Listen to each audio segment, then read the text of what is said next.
Thank you. Transmitted through the air like FM. This particular transmission. Naeto, we want to welcome you to the United States of America. You followed up, my P, the first album with Super C Season, a multi-dimensional album. Tell us about the maturation process, the whole process of balancing school. Just tell us about the maturation process. Well, my music is an extension of my personal life anyway, so it's, as long as I grow, the music grows as well, And I just, use the situation of being in school and balancing school and music as a time capsule, what I got to, and I went through a lot of experiences, witnessed a lot of experiences, people going through them, and I just really turned those moments into songs. So, like I said, my music is an extension of me, so as long as I'm going, the music is going. You have DJ Naeto put out an extended version, a song featuring legendaries in the United States, Charles Behind Tupac Shakur, and you have a song, an album, an extended cut from, I think, Community Poetry. Exactly. Tell us about that, what he meant to the hip-hop movement.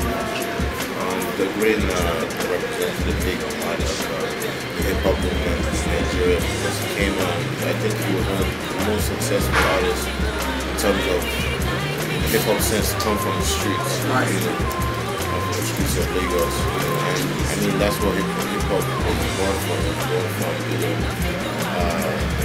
privilege, in the city, the have-nots, the individuals, and yeah, the Green came from the streets and garnered so much attention in a short period of time.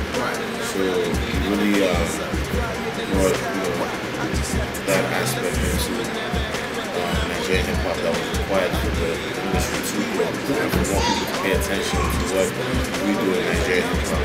So aside from being a dope MC, it's definitely an icon in Nigeria as one of the future pioneers of what we're doing in Nigeria. We know you're very well educated, been around everywhere. We know you graduated from Washington, from George Washington University. What do you tell an upcoming artist that would let his excellent best and trying to just focus on, for instance, trying to become your seat? What do you tell such an individual? Well, I mean, you always have to create options for yourself. Knowledge is power. You can't create options for yourself if you don't have the right knowledge. Number two, most artists don't really grasp what it actually means to be a recording artist. They don't understand the business, the music business itself. So, I mean, first and foremost, anybody who wants to be an entertainer needs to understand the business of entertainment. You understand and figure out how possible it is to make a living over a period of time, not just focusing on entertainment. And then you look at it. I mean, if you feel like it's not going to be able to, you have to be realistic. If you feel like it's not going to be able to maintain you for the next 10, 12 years, you have to diversify and create other options for yourself. I mean, hip hop is a different genre compared to other genres of music. And as rappers, we have expiration dates. So after a particular point in time, rapping is not cool. Like an artist becomes uncool. It's like the whole point of it. I mean, hip hop represents what's cool. In our direct environment, what's cool on the streets, what's cool. I mean, it's the lifestyle that represents what's cool. You know what I mean? And at a particular age, it's easier to communicate that. Once you're like 40, 42, you're not going to be speaking to, you're not going to be rapping to 22-year-olds. You understand what I'm saying? So that type of, that line of communication is no longer cool. So you have to, I encourage artists to look beyond the music aspect. You can do more than one thing. You know what I mean? You can music, but it's still very important to create more options.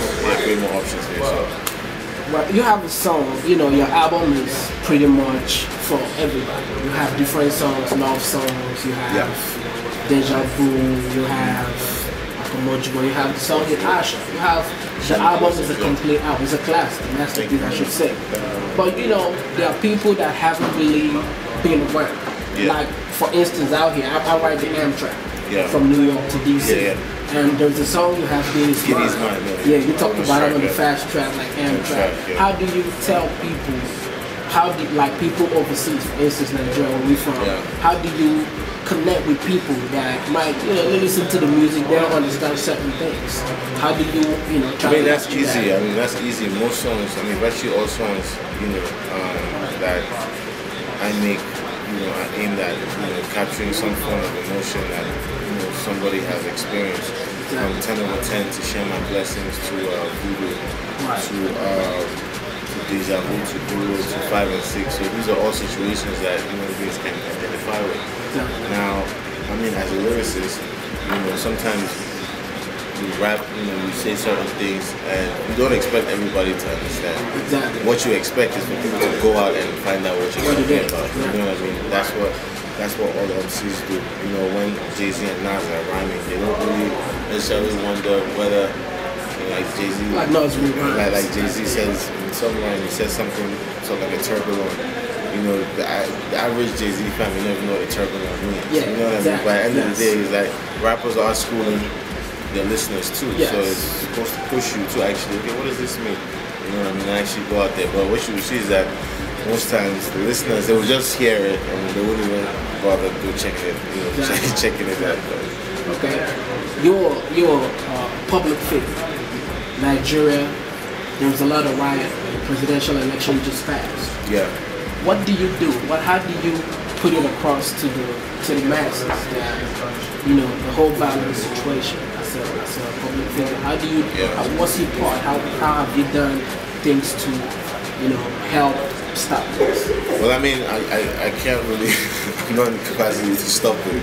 First of all, but I keep a good window of communication with my fans. On my Facebook page, I have about 176,000 fans that I can speak to directly. So you put up statuses? I put messages, and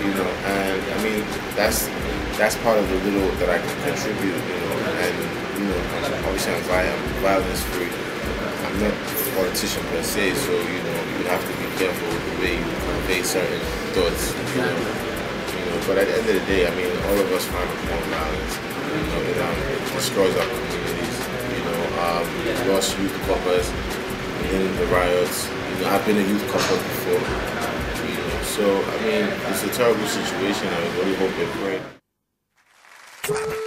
Thank you.